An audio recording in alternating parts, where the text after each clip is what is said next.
a todos, vamos a continuar con este segundo vídeo de esta parte de la lección 7 y continuamos desde el punto en que lo dejamos en el vídeo anterior, es decir, con la entrada del faraón nubio Shabaka en Egipto. Recordemos que Shabaka entra en Egipto en el año 2 de su reinado, que coincide con el año 6 del reinado de Bakenranef, y que según la cronología que utilizamos actualmente, este faraón Shabaka habría reinado entre el año 721 y 707 a.C., Bakenranef aproximadamente entre 725 y 720.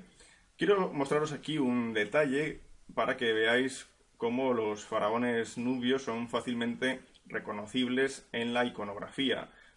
Sabemos que un faraón egipcio se suele representar llevando en su frente una cobra, un buitre, ¿no?, en representación de las diosas tutelares del Bajo y del Alto Egipto, o a veces simplemente lleva una cobra.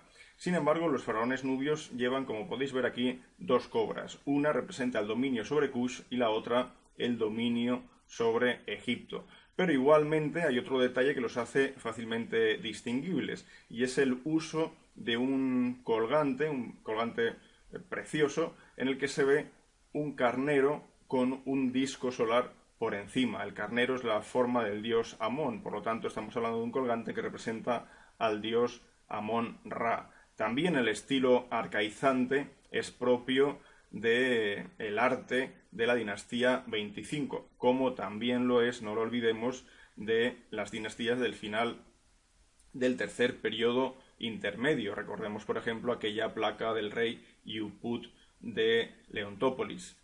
Es decir, esto no es un estilo que sea propio, como se suele decir, únicamente de los faraones saítas de la dinastía 26. Y dentro de este estilo arcaizante, del que ya hablamos también cuando mencionamos, entre otras cosas, todo lo vinculado a la liturgia ceremonial seguido por Pille, el respeto de Pille hacia los templos egipcios y a sus dioses y ofrendas, bueno, pues todo esto también queda de algún modo recalcado en la llamada piedra de Shabaka, que es la que veis en pantalla. La piedra de Shabaka, actualmente en el Museo Británico, fue descubierta en el año 1805 y en ella tenemos una inscripción en el estilo arcaizante que pretende de este modo poner los orígenes de este texto en una época mucho más antigua de la que se redactó. Bueno, pues aquí se nos habla del dios Ta como el demiurgo, el creador de todo lo que existe. En época de Shabaka tenemos en Tebas, por un lado, a la hija de Pille, Amenírdis I, que aproximadamente hacia 714 más o menos comenzará a ser la divina adoratriz del dios Amón en Tebas tras la muerte de Shepenupet I, y así lo será por lo menos hasta el año 700 antes de Cristo, por lo tanto contemporánea parcialmente a Shabaka. Y aparte de esta hermana de Shabaka, tanto Amenírdis I como Shabaka son hijos de Kashta.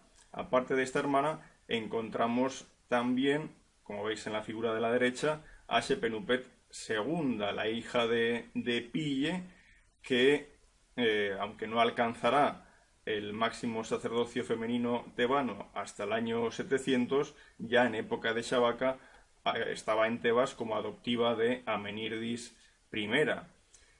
Y finalmente debemos citar al hijo de Shabaka, Hor-em-Ajet, que será primer sacerdote del dios Amón por lo menos hasta el año 660, en que será sustituido por Horgebi, que es hijo de Hor-em-Ajet. Esto ya en época de este primer faraón de la dinastía 26. Cuando Shabaka desaparece, llega al trono de Egipto y de Nubia el faraón Shapataka. Este Shapataka es hijo de Pille y una hermana suya, Kalhata, se habrá desposado previamente con Shabaka, y fruto de esta relación nacerá Tanutamun, que será el último rey de la dinastía 25. Vemos cómo el orden de sucesión de los reyes nubios no es de padres a hijos estrictamente, es algo más complejo. Usualmente se situaba el inicio del reinado de Shapataka en el año 702 antes de Cristo. Esto es lo que podríamos ver, por ejemplo, en la obra de Kitchen, el tercer periodo intermedio, una auténtica Biblia para el estudioso de este periodo, aunque evidentemente pues ahora tengamos más documentación y mejor conocimiento y muchas cosas hayan cambiado respecto a lo que allí se expresaba.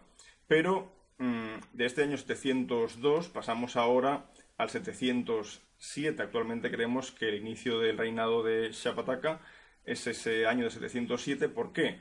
Gracias al descubrimiento de una inscripción cuneiforme, la inscripción de Tangibar, hallada en Irán a finales de los años 60, aunque no divulgada ampliamente hasta 1999, en que Frame publicó un artículo en Orientalia. Bien, pues en este texto que aparece en Tangibar, texto que se sitúa en el año 706, un año después de lo que ahora concebimos como inicio del reinado de Shapataka, en ese 706 se habla de cómo Shapataka, rey de la tierra de Meluja, es decir, rey de Nubia, devolvió a Siria, a Sargón II, al señor de Ashdod, Yamani, que previamente, ante la invasión asiria, había huido a Egipto. Esto es un dato muy interesante. Tengamos en cuenta que Sargón II murió en el año 705. Por lo tanto, esta inscripción ha servido para mejorar la cronología de este periodo. Tras la muerte de Sargón II, accede al trono de Asiria el rey Senaquerib. Y con Senaquerib va a iniciarse nuevamente un conflicto entre los asirios y las ciudades fenicias o de la costa levantina hasta la costa filistea. Y es en este contexto en el que vamos a ver participar a tropas egipcias y tropas nubias en la batalla de El Tequé, tal y como expresa el Antiguo Testamento. Aquí quiero mencionaros un dato curioso, y es cómo distintas fuentes pueden interpretar un mismo suceso. Tras la batalla de El Tequé, el ejército asirio se dividió en varias secciones, ¿no?, que se dedicaron a asediar y tomar las ciudades de Maresha, Limna y Laquish por un lado, y después asediar la ciudad de Jerusalén por otro. Cuando se está asediando Jerusalén, el embajador de Asiria habla en hebreo para que se entere toda la población de Jerusalén de lo que está aconteciendo y de la fuerza del rey asirio. Habla en hebreo y señala a Egipto como una caña rota en la que cualquiera que se apoye en ella se va a lastimar. Esta es la descripción que hace del Egipto del momento. Es una manera de quitar esperanzas al rey y a las gentes de Jerusalén.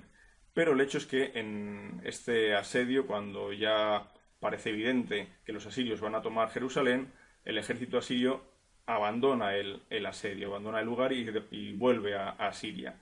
Esto, ¿por qué sucede? Y aquí viene lo interesante. Fijémonos cómo se interpreta este hecho en distintas fuentes. Heródoto habla de la presencia de ratones campestres que royeron arcos, brazales y varios elementos de la panoplia militar asiria.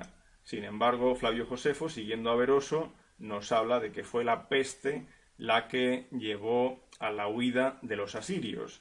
Y en el Antiguo Testamento, en Reyes, por supuesto, se nos habla del ángel de Yahvé como aquel que ocasionó una gran carnicería entre las fuerzas asirias. El hecho es que en el prisma de Taylor, un prisma hallado en Nínive y que hace referencia a los anales de Senaquerib, se habla de el vasallaje al que se va a someter el rey de Judá, el rey de Jerusalén, Ezequías. Se nos habla de que, aunque no se haya tomado Jerusalén, este monarca va a ofrecer 1 tonelada de oro y 27 toneladas de plata al rey asirio. Vemos pues cómo un mismo acontecimiento es visto o interpretado de muy diversa manera en unas y otras fuentes. Cuando desaparece el faraón cushita egipcio Shapataka, accede al trono el rey Taharka. Estamos hablando ya del año 690 a.C. Y esta fecha de 690 la podéis tomar ya como una fecha absoluta.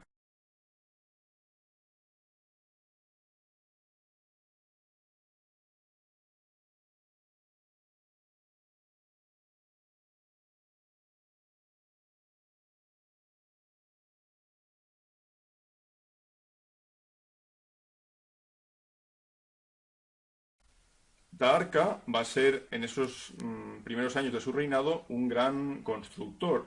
Por ejemplo, esta inscripción habla de la llegada de artesanos menfitas para construir el templo de Kawa, un templo que se inicia en el año 6 de reinado de Taharka, se finaliza en el año 10 y es un templo que en realidad ya existía previamente y que Taharka en un viaje hacia Tebas había visto en ruinas y casi tapado por la arena y decidió ya a comienzos de su reinado restaurarlo y reconstruirlo. Pues bien, esa inscripción es interesante, o la iconografía también es interesante, porque se basa en modelos procedentes del Imperio Antiguo. Fijaros bien en la imagen, en la parte derecha aparece la llamada familia Libia y en la parte izquierda la esfinge que representa al propio faraón pisoteando a los enemigos. Y ahora fijaros en estos otros relieves procedentes de construcciones de Sajura, Niuserra, Pepi I y Pepi II, es decir, de la quinta y sexta dinastías. Es exactamente lo mismo, la misma esfinge, los mismos enemigos y la misma familia libia con los mismos nombres. Evidentemente, esta familia libia no ha vivido 1500 años o 1700 años. Estamos ante una copia de un modelo iconográfico que lo que busca es ese motivo arcaizante. Uno de los templos que construye Taharka, como decíamos anteriormente, es el de Kawa. El templo de Kawa, dije ya, que se construye entre el año 6 y 10 de este faraón, pero en él hay una pequeña capilla, una pequeña construcción que os marco en el plano con un recuadro de color azul, y esta capilla es la que vemos ahora en pantalla. Fue llevada en 1936 a Oxford, que es donde ahora la vemos custodiada. Los relieves de la capilla son totalmente arcaizantes también por el canon de proporciones que utilizan. Muy cerca del templo de Kawa hallaríamos el templo de Tabo, también dedicado al dios Amón. Se sitúa en la isla de Argo y mide 76 por 31 metros, pero además tiene dos pilonos, como bien vemos en el plano, dos pilonos, los cuales, bueno, el primero tiene 40 metros de anchura o de lado y el otro, el segundo, 35. Probablemente son los pilonos más grandes de la época de Taharka en el contexto nubio. Y un tercer templo que vale la pena mencionar es el de Sanam. Este templo de Sanam ya es de 62 por 42 metros. Parece que se conserva algo mejor que los templos anteriores, aunque ha sido objeto de rapiña por las poblaciones locales que lo han utilizado como mera cantera para extraer material de construcción. Bueno, este fue excavado entre 1912 y 1913 por Griffith y también, si nos fijamos, corresponde a la misma planimetría que los ejemplos anteriores. Pero estas no son las únicas construcciones de Taharka, en realidad hay muchas más, tantas que en este pequeño vídeo, en este corto, es imposible señalar y menos aún desarrollar, claro.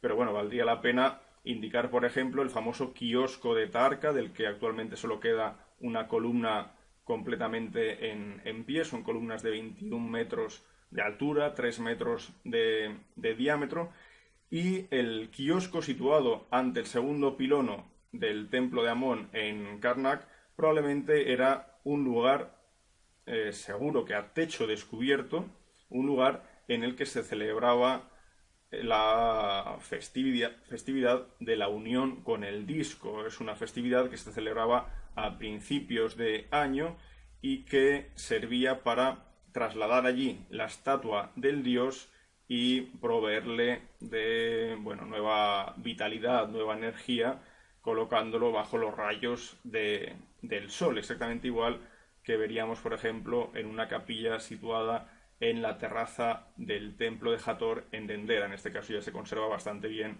esa construcción. Y otra construcción de Taharqa en Karnak, por ejemplo, es la de esa línea de columnas papiriformes que erige ante el templo del este de Ramsés II en Karnak. Pero también podríamos citar más. Otra columnata similar delante del primer pilono del templo de Honsu, también en Karnak, o por ejemplo el edificio de Taharqa y Nilómetro junto al lago Sagrado. También otras construcciones, más bien restauraciones, como las que ejerció en Bugen, en la fortaleza de Bugen, en la segunda catarata. Bueno, y muchísimas más. La crónica babilónica nos habla de cómo en el año 7 de el rey Esarhadón, en este momento se produce una derrota de los asirios en Egipto. Estamos hablando del año 674 a.C. Esarhadón fue rey de Asiria entre el año 681 y 669. Él era el menor de una serie de hermanos que tras el asesinato de Sennacherib, provocaron una guerra civil de la que salió victorioso precisamente Esarhadón.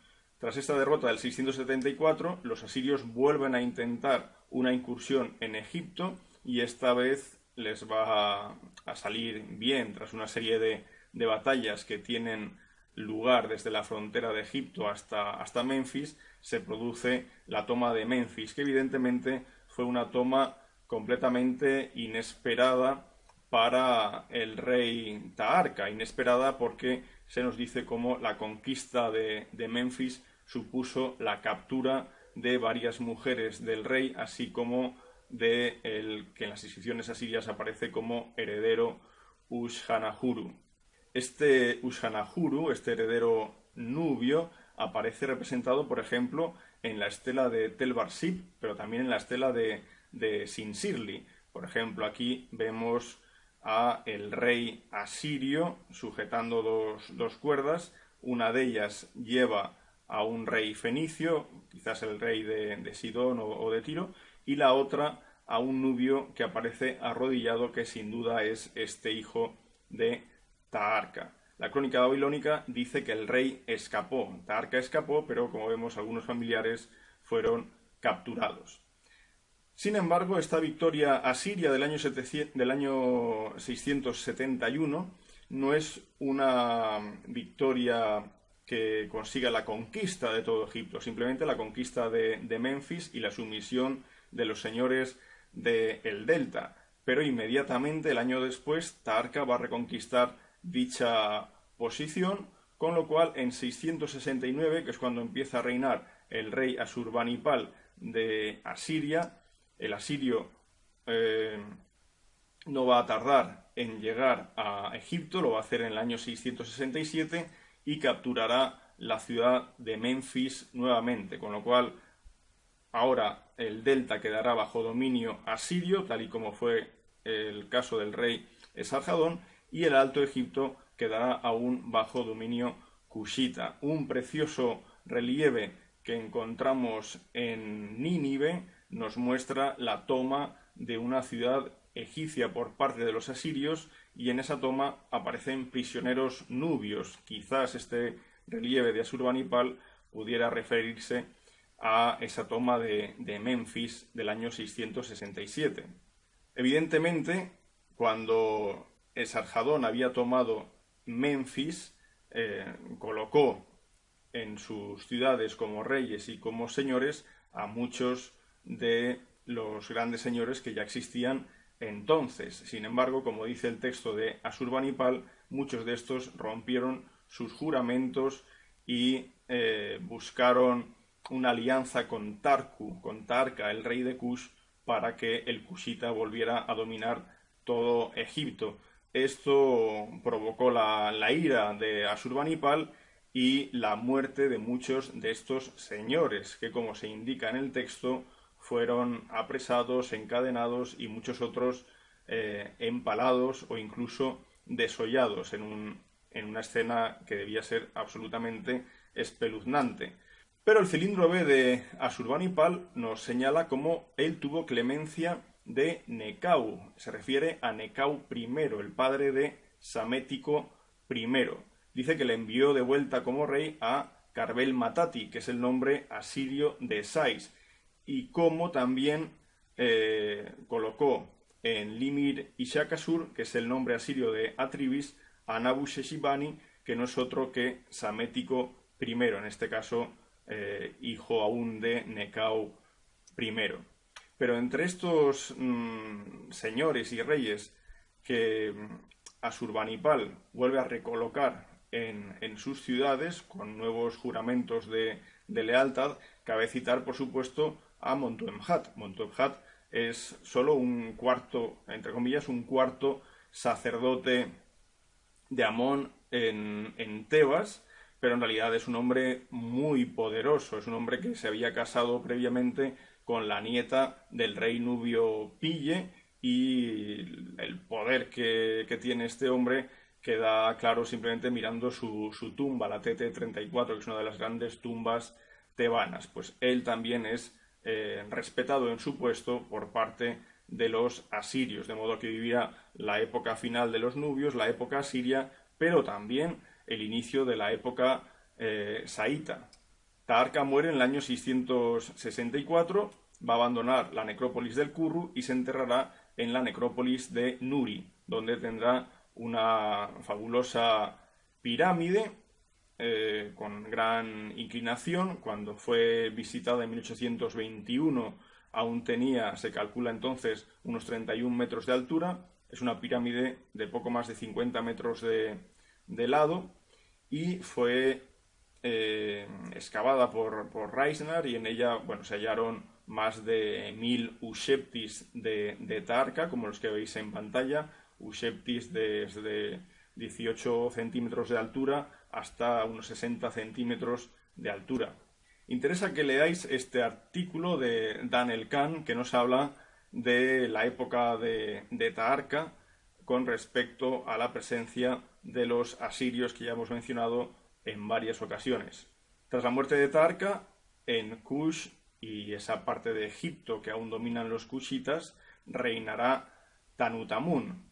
Tanutamun es hijo de la reina Kaljata, que era hermana de Shapataka, pero también hermana de Taharqa, y hijo de Shabaka. Bueno, pues Tanutamun nos ofrece una preciosa estela conocida como estela del sueño, una estela que nos habla de cómo en un sueño Tanutamun se ve sosteniendo dos serpientes, una en cada mano, de modo que él pregunta sobre el significado del sueño y le indican que una serpiente representa su dominio sobre Kush y la otra representa el dominio que deberá tener sobre Egipto. Sabemos, pues, que Tanutamun recupera Menfis y recupera el vasallaje de los señores del delta. Los asirios, por lo tanto, son derrotados en este momento, y Herodoto nos habla de cómo, por ejemplo, Samético se refugió en Siria tras este conflicto y de cómo previamente su padre Necau había muerto en un conflicto anterior. Aunque se menciona a Sábaco, evidentemente no puede ser este monarca, tendrá que ser el faraón Taharqa.